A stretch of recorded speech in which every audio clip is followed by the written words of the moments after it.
Glória a Deus. Então vamos à palavra do Senhor. Você abre a sua Bíblia lá no livro de Atos dos Apóstolos. Atos dos Apóstolos, capítulo 3. Capítulo 3.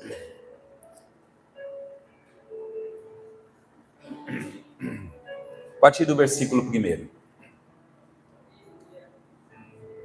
Aleluia. Glória a Deus.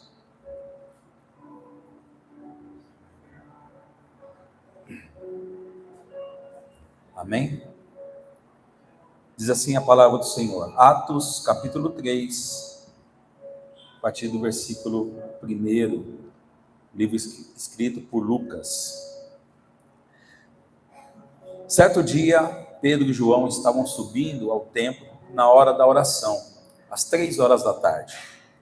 Estava sendo levado para a porta do templo, chamado Formosa, um aleijado de nascença, que ali era colocado todos os dias para pedir esmolas aos que entravam no templo.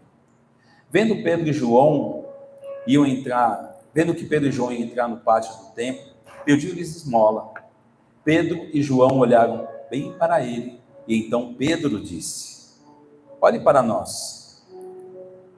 O homem olhou para eles com atenção, esperando receber deles alguma coisa.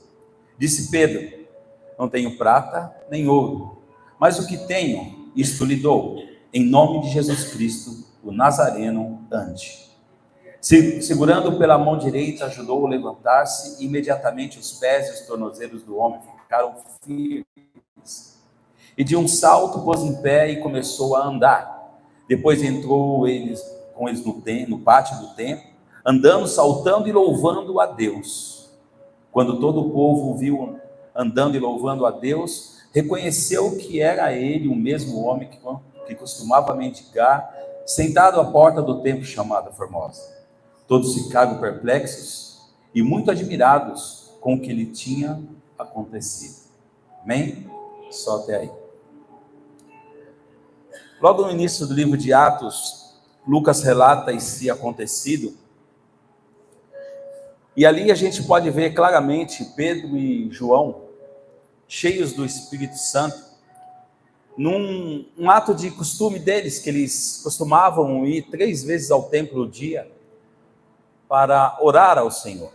Então eles estavam indo orar, mas ali tinha o costume de, todo dia, um homem ser deixado na porta do templo, para pedir esmolas, porque nós sabemos que as pessoas que tinham essas necessidades eram dependentes, e elas só sobreviviam porque pediam esmolas. E nesse caso, ele estava entrando no templo ali, quando esse homem olhou para eles, e como ele estava acostumado a pedir uma esmola, olhando para Pedro e João, e nesse momento ele pensou que ele ia receber algo de valor, mas talvez uma resposta que, talvez não, com certeza uma resposta que ele jamais poderia imaginar que ele iria escutar. Pedro olhou para ele e disse assim: olha, nós não temos nada. Daquilo que você está pedindo para nós não temos nada. Nós não temos ouro, não temos prata, talvez nem sequer uma moeda eles tinham para dar. Mas ele falou assim: mas do que eu tenho, do que está aqui dentro, eu te dou. Levanta e anda. E a palavra diz que aquele homem imediatamente, as pernas, os tornozelos se tornaram firmes, e ele começou a caminhar. E a palavra diz que ele entra no templo saltando, gritando que ele havia sido curado, e louvando a Deus, porque toda a honra, toda a glória é a Ele. Então esse foi o contexto ali, o que aconteceu. E a cena ali, a gente vê 2 apóstolos e um homem aleijado. Eram esses 3 homens no centro da cena ali. E geralmente quando a gente vai ministrar, a gente lê esse texto, a gente ministra sobre o homem aleijado, a necessidade daquele homem, que eram muitas. Talvez aquele homem já não tinha mais o contato com a sua família, talvez aquele homem, como ele necessitava de pessoas para deixar ele lá, talvez não tomava banho, não comia direito. E a gente fala sobre o milagre que aconteceu na vida daquele homem. Na vida daquele homem humilhado, né, deixado realmente ali jogado naquela sarjeta. Mas o que eu quero falar nessa manhã é sobre como Deus usou Pedro naquele momento. Eu quero falar sobre como tudo aconteceu com Pedro e como chegou esse milagre até aquele homem. É sobre isso que eu quero falar com vocês. Porque aquele milagre, ele foi instantâneo. O milagre foi instantâneo. Mas o que levou esse milagre a acontecer, como esse milagre chegou até aquele homem, teve um processo. Né? Teve um processo. Eu quero falar de Pedro. Quero falar do Pedro. Glória a Deus. Por que eu quero falar de Pedro? Porque Pedro, ele era um homem como eu e você. E muitas vezes nós nos sentimos limitados e achamos que Deus não pode nos usar. Pastor, mas eu sou muito atarefada, eu trabalho muito, eu tenho meu momento de devocional, eu tenho meu momento de oração, eu estou jejuando. Então, pastor, eu faço muita coisa e eu creio que não tenho tempo. Deus quer usar você. Deus colocou algo dentro de você para que Ele te use com poder. Agora, porque eu vejo, porque eu quero falar de Pedro, porque ali teve dois homens, dois apóstolos ali, Pedro e João. João teve a mesma importância, mas o que se destaca mais aqui é Pedro, porque foi Pedro que falou, Pedro que pegou na mão daquele homem, e eu creio que Pedro encaixa mais dentro do que a gente é como cristão, como pessoa. E lá a primeiro livro de Pedro, quando ele escreve no capítulo 4, no versículo 10, ele diz assim, Pedro escrevendo: cada um exerce para servir aos outros.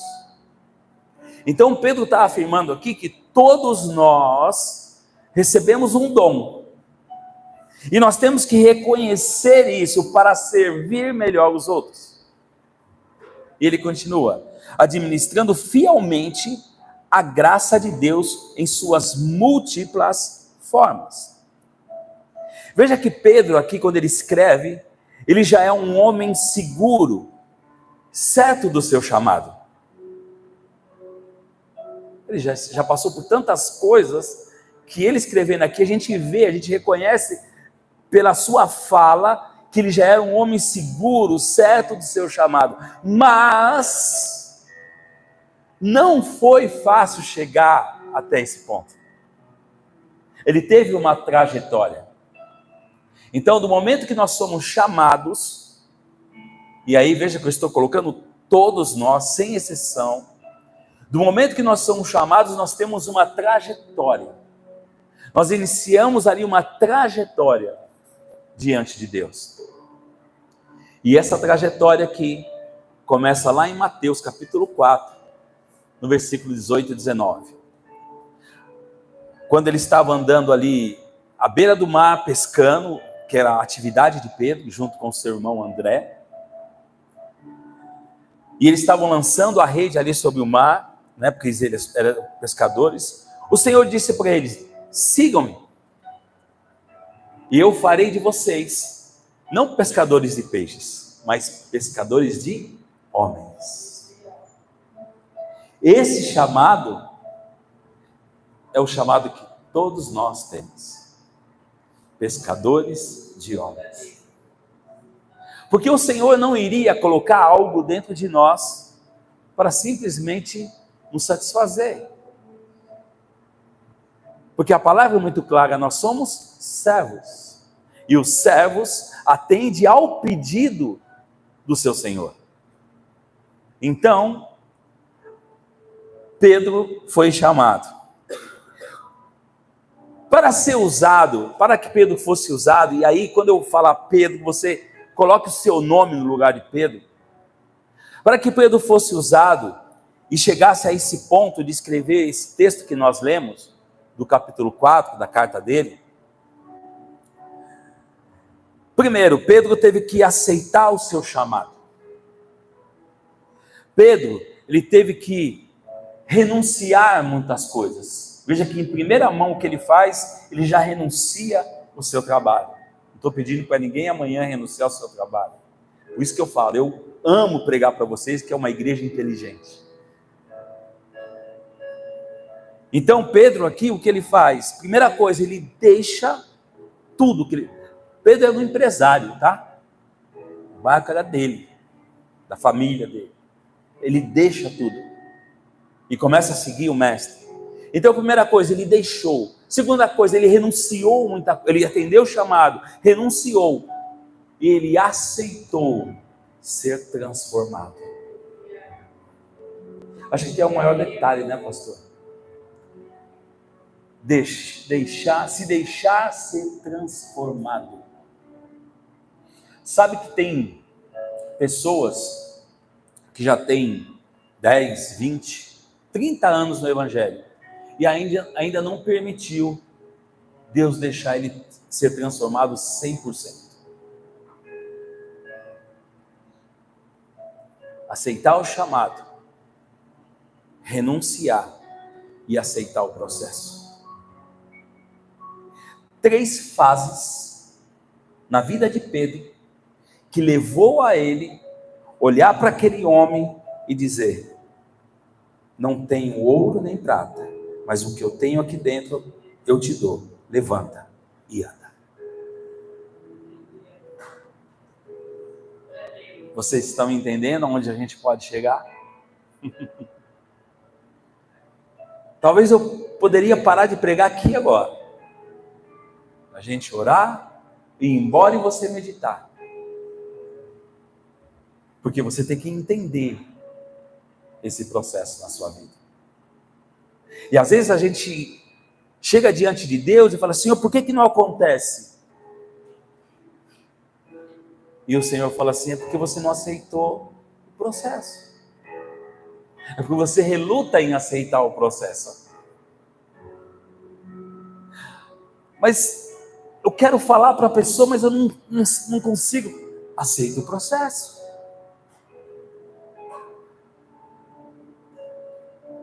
Então a questão é: por que não assumimos a responsabilidade do nosso chamado?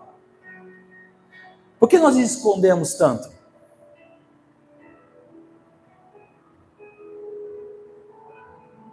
Eu quero lembrar aqui alguns pontos da vida de Pedro, que aí nós podemos nos identificar melhor com ele. Lembrando que Pedro, ele foi um dos discípulos mais próximos de Jesus. Um dos discípulos mais próximos de Jesus. Pode ver que as cenas mais importantes da caminhada de Jesus, Pedro, João e Tiago. E quando não, só Pedro.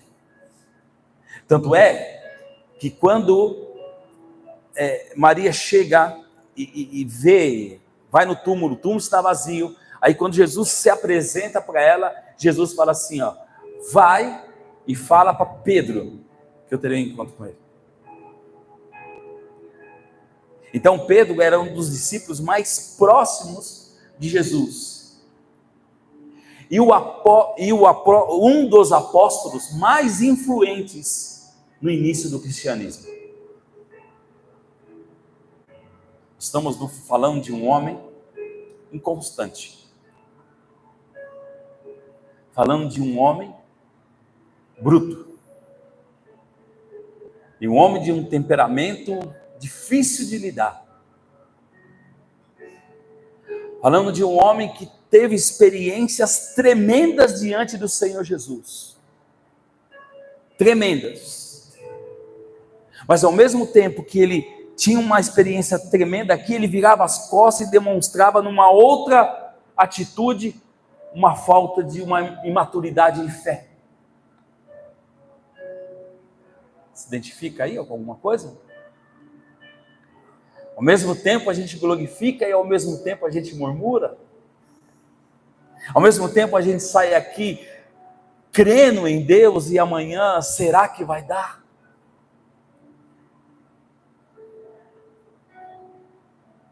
Então a gente se vê na vida de Pedro.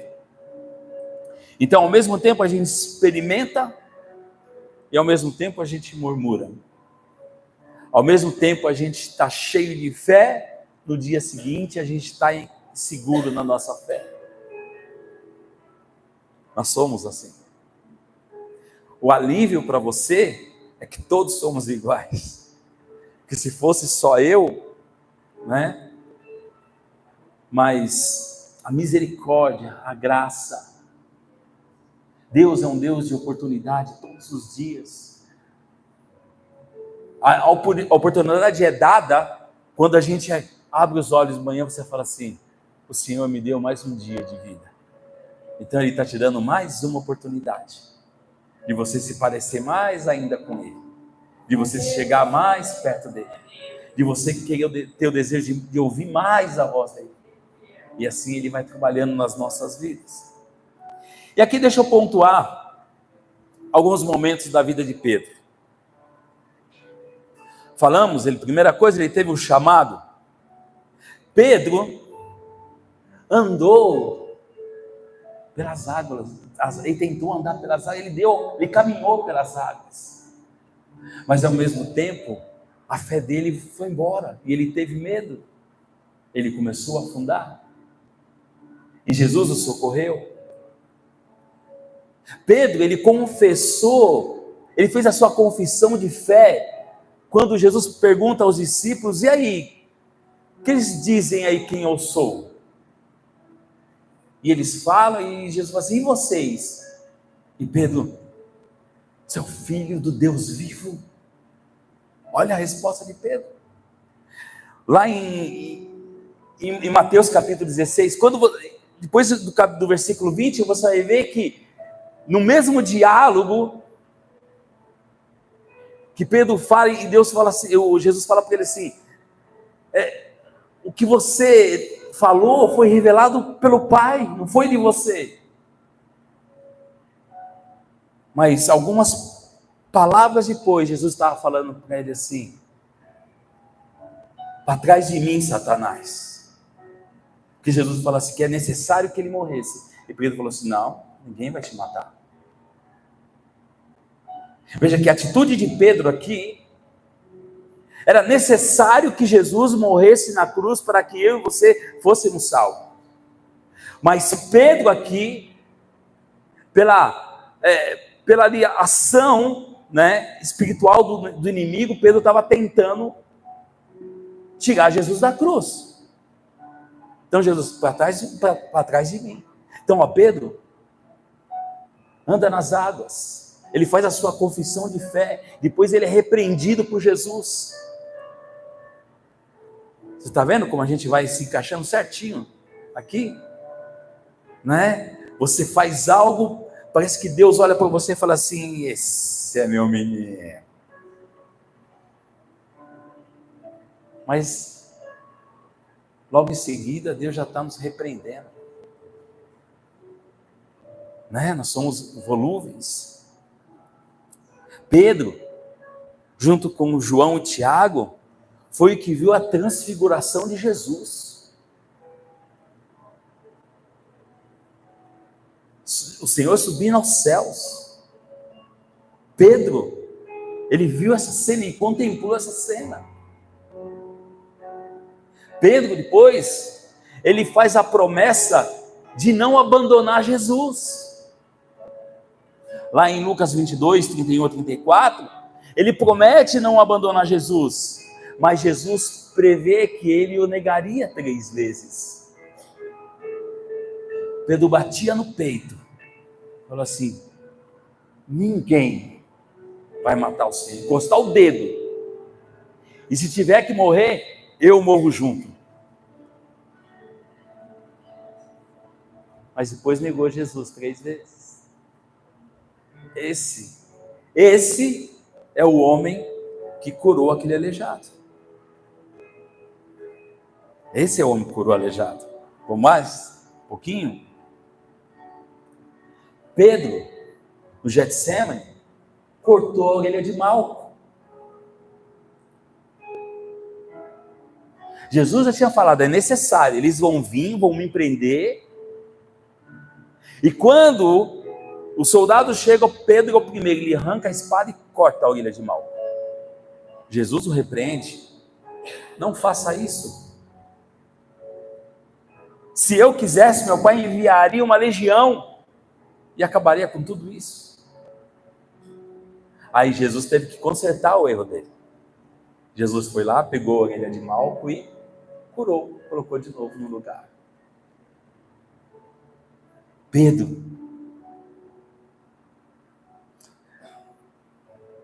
E aí Pedro nega Jesus 3 vezes. Quando Jesus está indo, quando prenderam Jesus. Onde teve aquela, que eu falo, é uma das cenas mais fortes que temos no Evangelho, na história da igreja.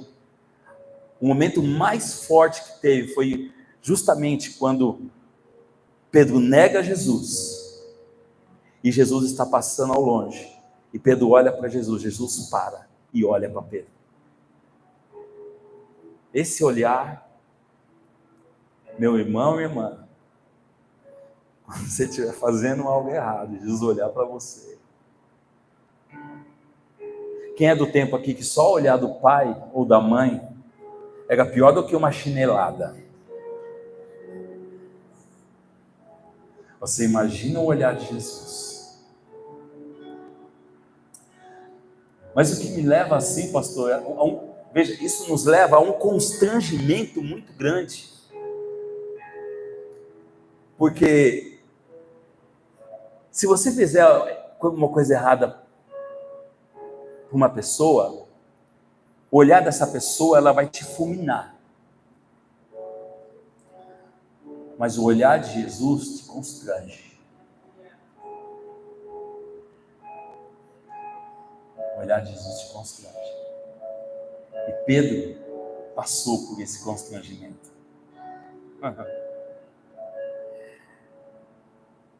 E aí, depois que Jesus morre, Jesus ressuscita, num ato de, não vou chamar de covardia, mas de tristeza, eles voltam às suas profissões habituais. Pedro volta a pescar, e ali na praia Jesus aparece para eles, e é justamente quando Pedro, está lá em João capítulo 21, é justamente quando Pedro confessa o seu amor por Jesus. Veja o chamado, ele chamou e renunciou, e veja o processo. Olha o processo. E agora ele está diante daquele que ele negou 3 vezes.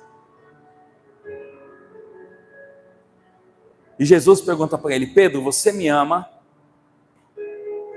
Eu acho que Pedro nessa hora lembra do olhar de Jesus lá, antes de ser morto, e fala: meu, o que foi que eu fiz? Senhor, eu te amo. Aí ele, pronto.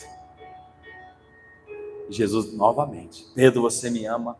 Falou: está estreitando o negócio para o meu lado agora. Sim, Jesus, eu te amo. Será que ele vai perguntar de novo? Será que ele lembrou que ele negou Jesus 3 vezes e ele teria que confessar que amava Jesus 3 vezes? Jesus novamente: Pedro, você me ama? Me ama? Aí Pedro deve ter derramado, né? Senhor, tu sabes que eu te amo. Tu sabes o quanto que eu te amo, apesar da minha fragilidade, do meu medo, do meu temperamento. Tu sabes o quanto que eu te amo, Senhor. O processo de conhecer a Jesus, nesse momento para Pedro, se encerra. E ele ia começar um novo processo.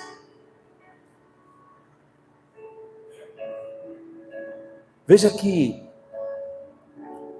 o Senhor daqui em diante, o Senhor disse para ele aqui, ó, em nenhum momento a gente vai ouvir o Senhor falar para os discípulos: olha, vão agora, tome conta desse pessoal, toma conta de lá, toma conta daqui, reúne esse pessoal. Em nenhum momento.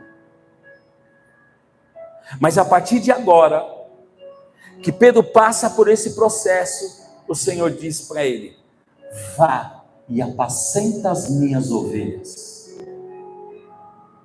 Aumentou a responsabilidade. Sabe por quê, Juscelino? Aumentou a responsabilidade?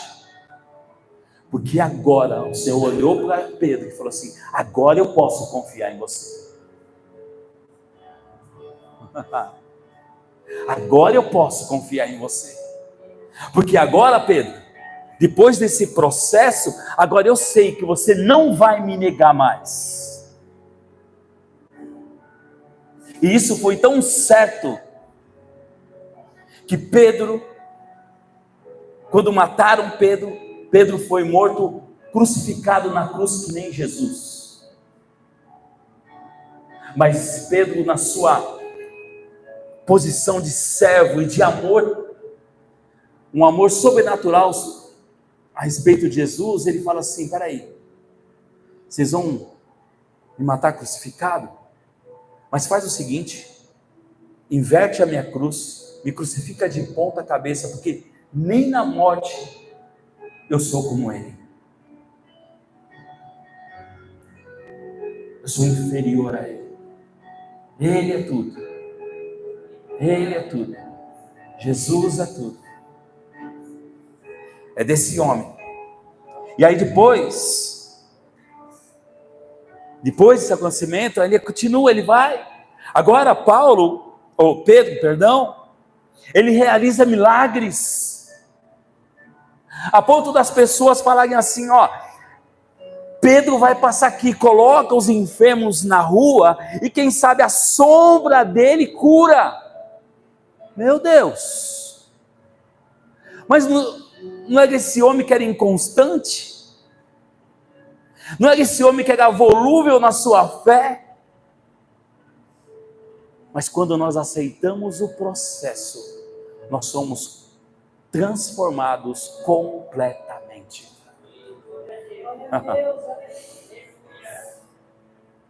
Jesus é tão lindo, tão lindo. E aí ele faz ainda mais, ele tem 3 viagens missionárias.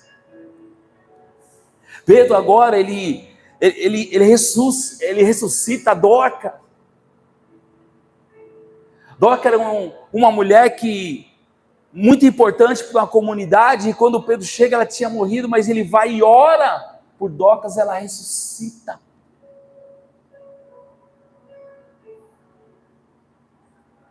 Agora, o que Pedro estava fazendo agora? Ele estava usando aquilo que estava dentro dele. Porque quando nós entregamos a nossa vida ao Senhor Jesus, o Espírito Santo passa a morar dentro de nós. E é colocado dentro de nós essa autoridade e esse poder.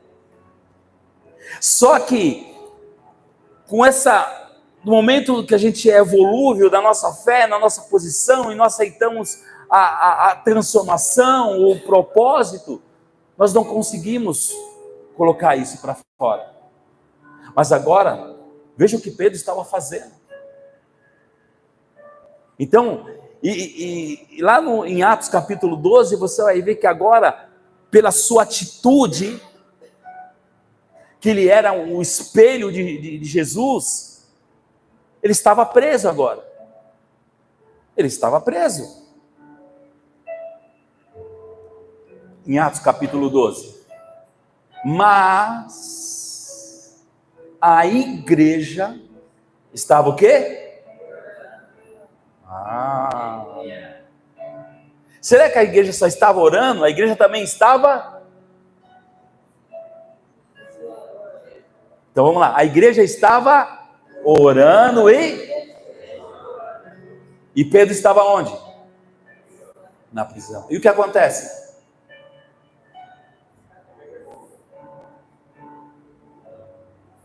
As pessoas falam que hoje você abre a porta com controle remoto. Naquele tempo já tinha. Que as portas da prisão se abriram. E ele saiu para a porta da frente. Que a igreja estava em oração. A igreja estava jejuando. Então, olha o que aconteceu com Pedro. Então, esse homem, pelo poder do nome de Jesus, estava agora operando milagres. Então, eu quis passar esse tempo aqui pela vida de Pedro, para a gente entender quem nós somos nesse mundo que nós vivemos. Então deu para entender, né? Que nós somos totalmente, realmente diferentes daqueles que estão no mundo, né? Que privilégio fazer parte dessa família. Que maravilha. E aí agora, deixa eu falar um pouquinho do texto que nós lemos. No versículo 1, fala que certo dia Pedro estava subindo ao templo. Então agora nós temos esse homem aqui preparado. Pedro e João estavam posicionados. Vamos lá. Talvez aconteceria isso se eles estivessem indo para uma balada. Aconteceria um milagre. Se eles não estivessem indo para a igreja ou para outro lugar que não agradava a Deus, porque eles não estavam cheios da unção de Deus. Então para onde eles estavam indo? Para onde eles estavam indo, igreja? Para o templo. Fazer o quê? Orar. E eles faziam isso 3 vezes ao dia. Então, veja que Pedro e João estavam posicionados e cheios da unção e da graça de Deus. Cada um de nós. Sabe aquela... Às vezes a gente assiste filme que tem aquelas minas. Qualquer minuto a pessoa pode ir. Cada um de nós tem que ter essas minas espalhadas aí. Carregadas. Para qualquer momento ser explodida. E exalar a unção de Deus. Então nós vamos ser espalhados como minas. Mas minas cheias da unção de Deus. Então Pedro e João estavam indo, eles estavam posicionados, e nós, nesses 21 dias nós estamos posicionados. Não que os outros dias nós não estejamos, mas nós entramos num propósito de 21 dias. Então eu creio que se Pedro e João estavam posicionados e algo aconteceu, e se hoje nós, como igreja, estamos posicionados, coisas vão acontecer. Eu creio. Em nome de Jesus. Em nome de Jesus.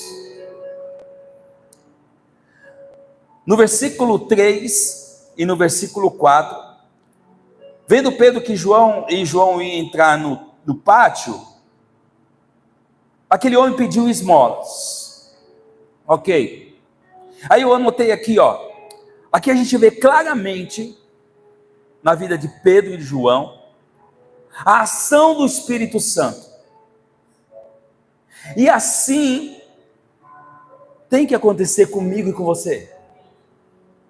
A gente não não pode viver diferente disso. Coisas têm que acontecer no nosso dia a dia. Coisas têm que acontecer. Por que isso? Porque muitas pessoas passam todos os dias por você.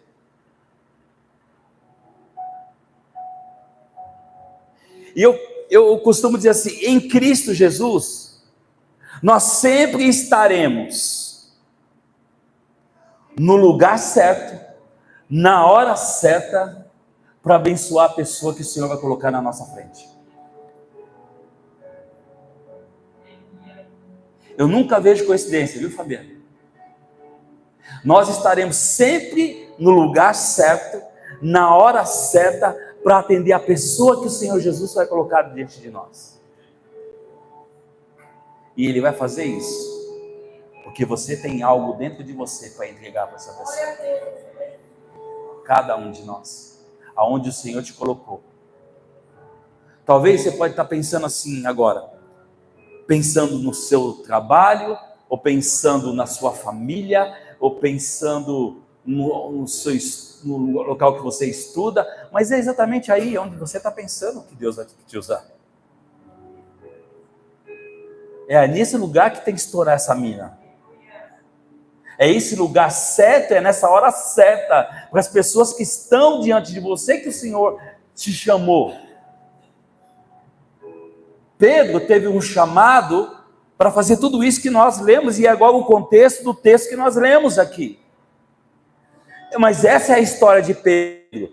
Mas o Senhor te deu uma história para você. E cada um vive a sua história. Essa é a história que o Senhor te deu. Viva ela plena. Viva ela com autoridade. Viva ela exalando aquilo que o Senhor colocou dentro de você. Às vezes o inimigo vai soprar que você não é capaz. E aí você vai fazer que nem Jesus fez com Pedro, para trás de mim, Satanás. Você tem essa autoridade. Aleluia. Então, nunca esqueça, você está no lugar certo. E na hora certa. Para abençoar as pessoas que precisam. No capítulo 5 e 6, exatamente a hora que o homem olha para eles, com atenção, e ele estava esperando receber alguma coisa. Lógico. E aqui eu abro um parênteses assim, ó.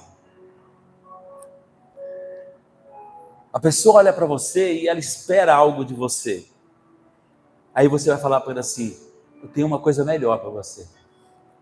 Porque é o que acontece. Você pode pedir a Deus o que você quer. Presta atenção nessa frase. Você pode pedir a Deus o que você quer. Mas não se surpreenda quando Ele der o que você realmente necessita. O que aquele homem precisava naquela hora? O que ele estava pedindo? Esmola, um dinheiro. Mas qual era a necessidade dele? Ele teria que andar, ser uma pessoa normal para voltar à sua dignidade, para trabalhar e não precisar mais pedir. Então o que Paulo estava dizendo assim, ou Pedro estava dizendo assim, olha, o que você está me pedindo é o que você quer, mas o que eu posso te dar é o que você necessita. Sabia que isso deveria ser a nossa oração? Porque a palavra diz que nós não sabemos orar. Nós não sabemos pedir. Então, eu posso chegar diante de Deus e orar. Minha oração, sem peso, mas encerrar minha oração e falar assim, Senhor, mas me dê o que eu necessito. Né? Senhor, eu pedi, coloquei tanta coisa diante de Ti, mas me dê realmente o que eu necessito. E aí a gente vai se surpreender.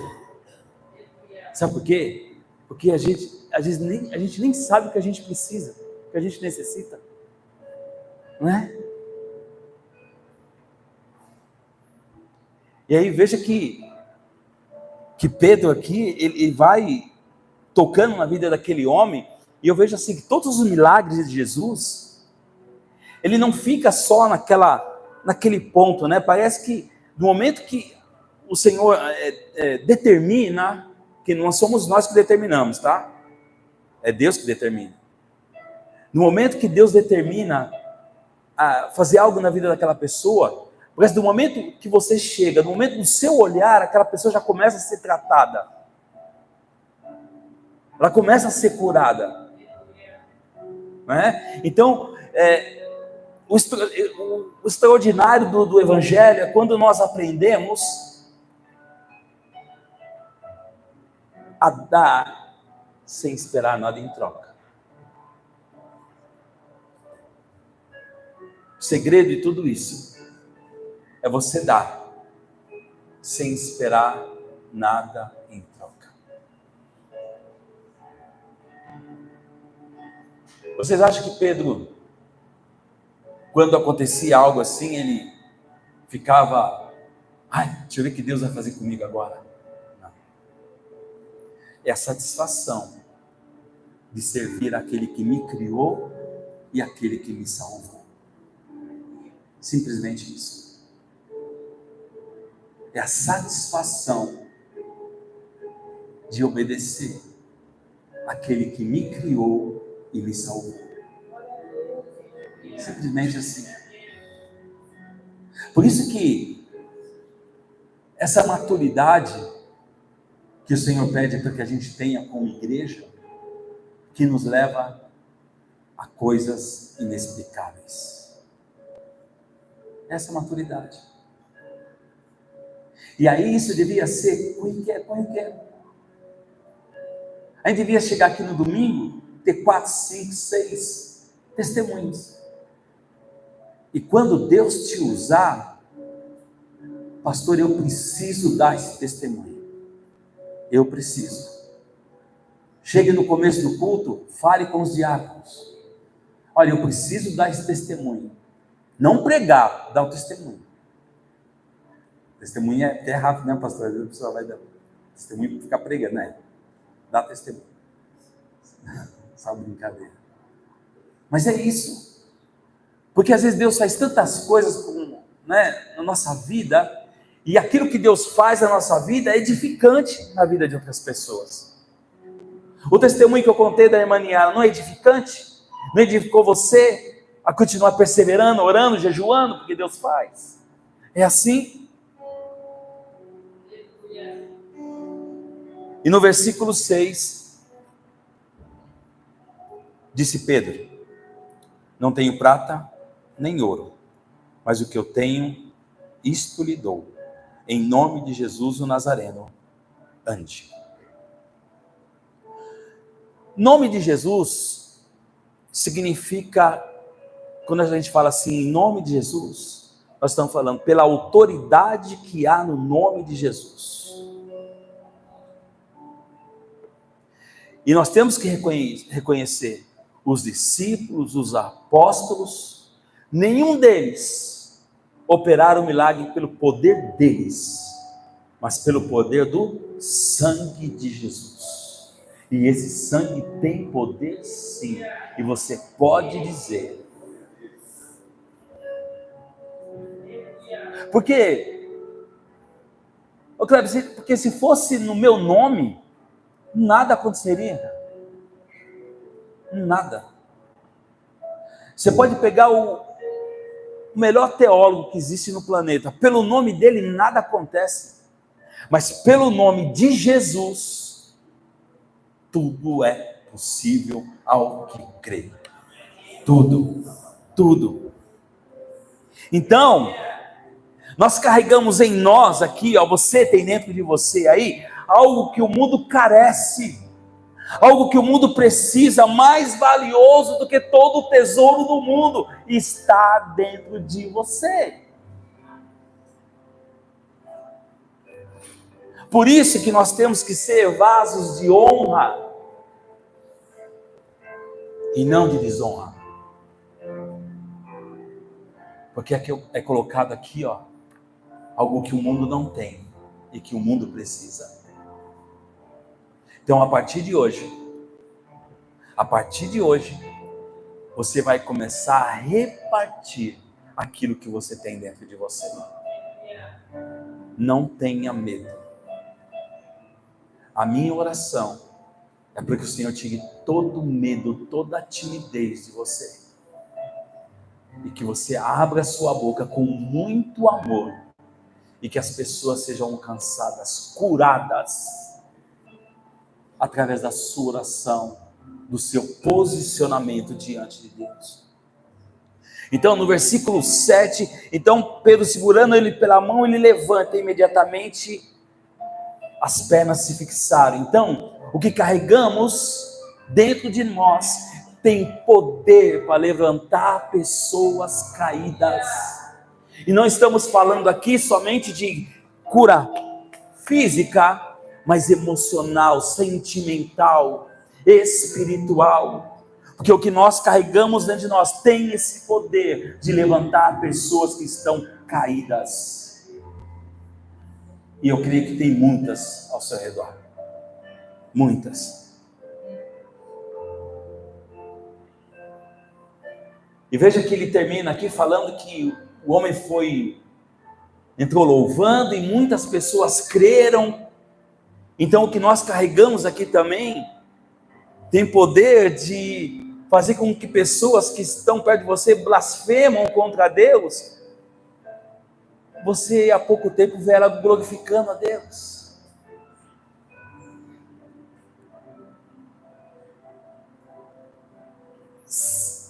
Deixa eu colocar aqui de uma maneira. Não fique irados com as pessoas que blasfemam a Deus perto de você.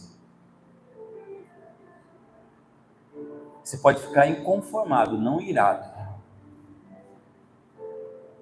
Mas tenham compaixão. Porque ele teve compaixão daqueles que o pregaram na cruz, que o levaram para a cruz. E quando ele morre na cruz, ele está com os braços abertos, falando: até vocês que me mataram aqui hoje, mesmo depois que vocês me colocarem na tumba, mas se vocês crerem em mim, vocês serão salvos. Se o Senhor teve esse amor por aquelas pessoas e teve o amor por você e por mim, por que nós não teremos com as pessoas que são as piores pessoas desse mundo? Por que nós não teremos amor por elas?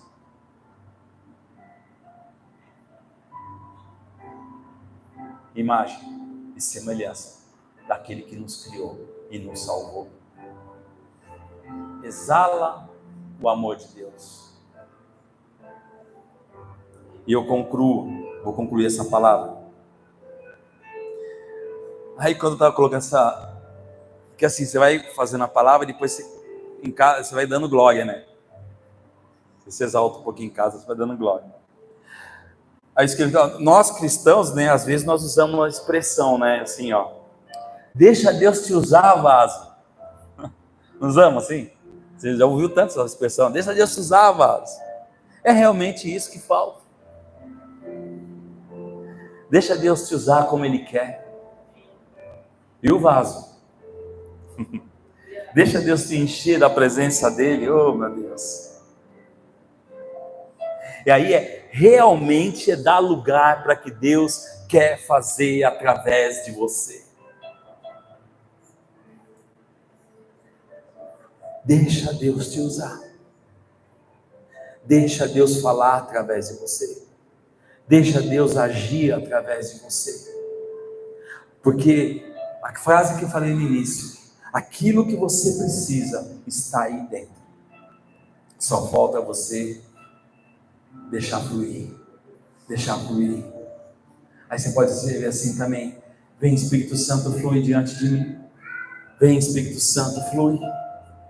Flui Espírito Santo, flui Espírito Santo, flui Espírito Santo.